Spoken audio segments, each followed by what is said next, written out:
Okay guys, in this video what we're going to do is we're going to go ahead and we're going to code up the servo, make the servo move as the pot moves, as the potentiometer moves, and we're going to map the values from the potentiometer into the servo. Okay, so if you remember that the analog values of the potentiometer go from 0 to 1023, and the degrees of the servo go from 0 to 180. So the first thing we have to do is we have to map that from 0 to 1023. Like for example, if it's 0, they should be 0.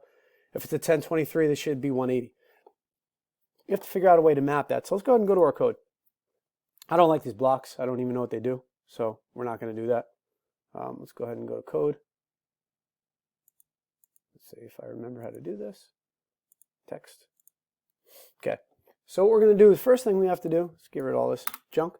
We have to put hashtag include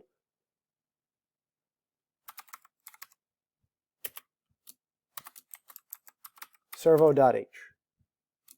And what this does is there's a library built in the Arduino called the servo library, and this will allow you to access the servo functions, the little methods that are built in. Okay?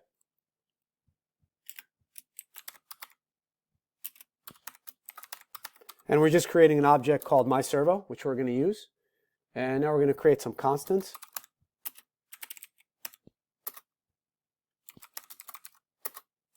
The pot pin is A0. So if we look, is it? Let's see. Yep, it's A0. If it was, if we moved it to A1, it would be A1. Let's go ahead and do our pot val. We're going to get this later. Angle, we'll calculate that later. Okay. So in the setup function here, what we need to do, whoops, is we need to go ahead and we need to attach the servo to the port. So this servo, if we look here, it's port 9. So we're going to say servo, myServo dot attach 9. So now it's attached, and we're going to say serial.begin 9600, just so we could see the output. Okay, now we're going to do our loop.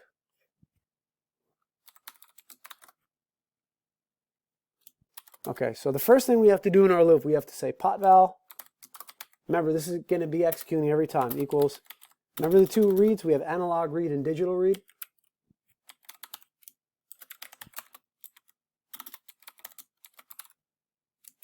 So we're going to go ahead and read the pot pin. So why are we analog reading the pot pin? Well, if we look, it's an A0. And remember, this returns a value between 0 and 1023. Okay? Let's see here. Serial dot print.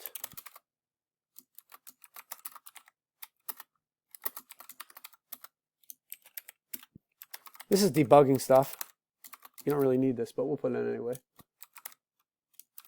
Oops.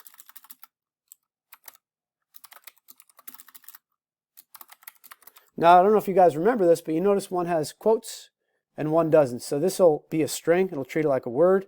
And this will actually retrieve whatever the pot val is. So and it'll replace it. So it'll read what's in the pin, and it'll replace it with the pot val. Okay? Angle. This is a little tricky. I'll explain what this does. Pot val. The pot val goes from 0 to 10 to 1023, right? And we want to map it into 0 to 179. This means,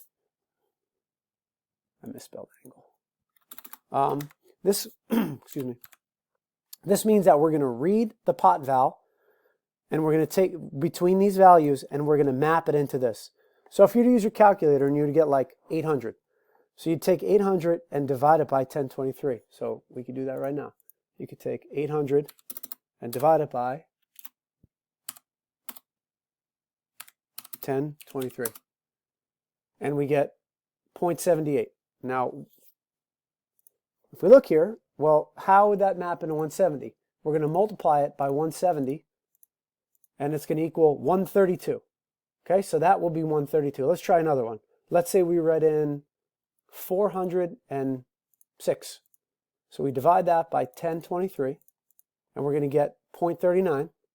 We're going to multiply that by 1023, by 179, because that's the servo angle, and we're going to get 71. So that means that if we have that angle, the angle will get mapped into 71 degrees from the pot. Okay, so hopefully that makes sense. That's what that's doing. Let's go ahead and... I'm lazy, so I'm just going to do this.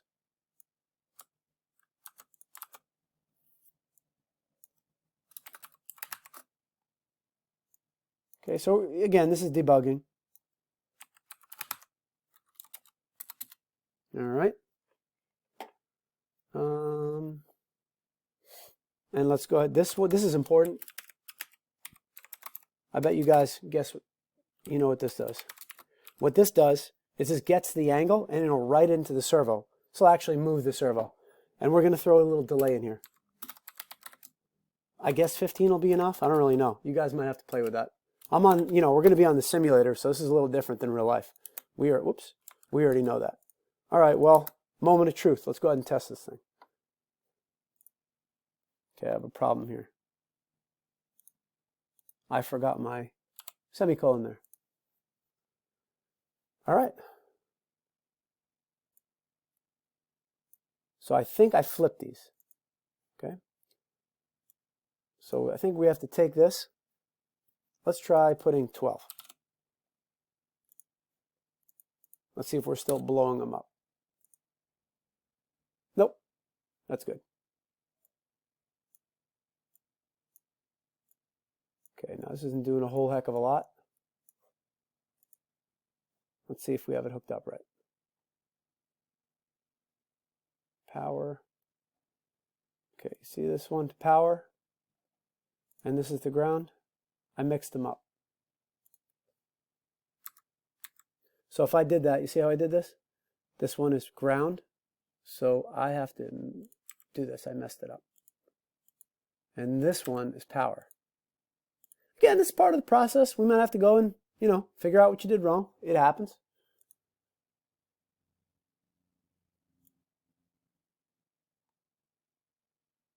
Okay. This one blew up. Okay.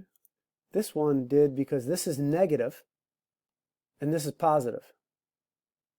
So this is the wrong way. This is bad. If you actually did this on your Arduino, you'd blow it up. This thing would actually explode. That would be bad. Right? We don't want things to explode. Let's do this. Okay, now let's play it. All right. So check this out.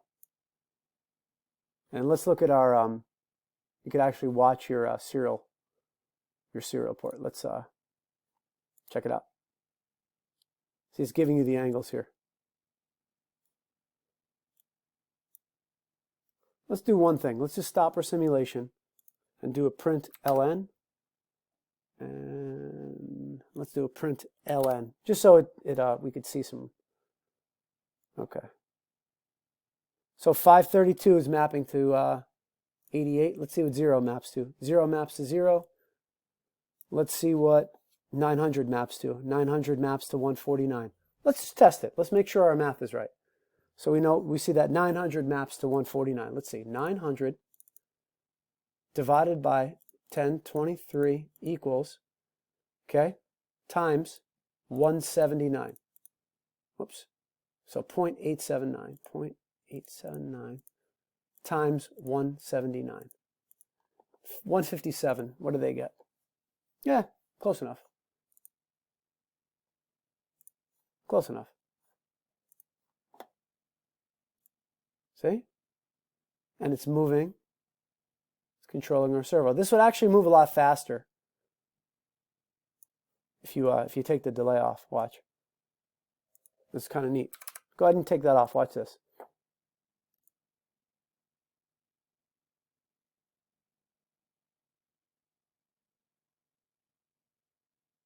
It's pretty cool. So what we've done here, let's just analyze the code real quick, is we've created this simple program that attaches a servo and moves the servo around. Not a whole lot of if statements, Not much at all. So what I'm going to do is I'm going to write an assignment for you, and I'm going to ask you to write 3 programs. Okay, each program is going to ask you to add some stuff in, like LED, another servo, things of that nature. You actually could run this program, just so you know, you could use servos without capacitors. Watch.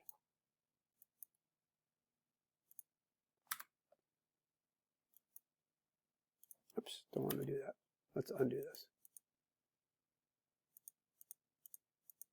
Okay. So let's go ahead and do this.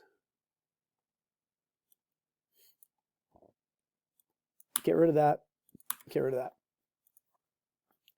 So the program will still work. You know, the code, everything still works without a capacitor. The capacitor is technically more correct. But for the sake of our experiment, you could actually do without the capacitors. When I'm giving you your extra work, you don't need the capacitors. You can put them in if you want, but you don't really need them. It'll still work okay. All right, so hopefully you understand what's going on here with the servo business. I'm going to give you some example code in case you guys forgot how to work with an if statement for your assignments. And I'll write up 3 pretty basic assignments, not too bad. And you'll have to develop some circuits in here. I'll explain to you how you grade it, so I'll do it in the video. What you're going to do is you're going to take a picture of this. You're going to put it on a Google Doc, and then you're going to take a picture of the code. You're going to put that in a Google Doc, and that'll be how you're going to turn it in. Okay, so I'll go ahead and write these assignments up. This is how it'll work. And just to end the lecture, I hope everyone in your family is healthy. I hope you guys are healthy, and I hope to see you guys soon. Thank you for watching.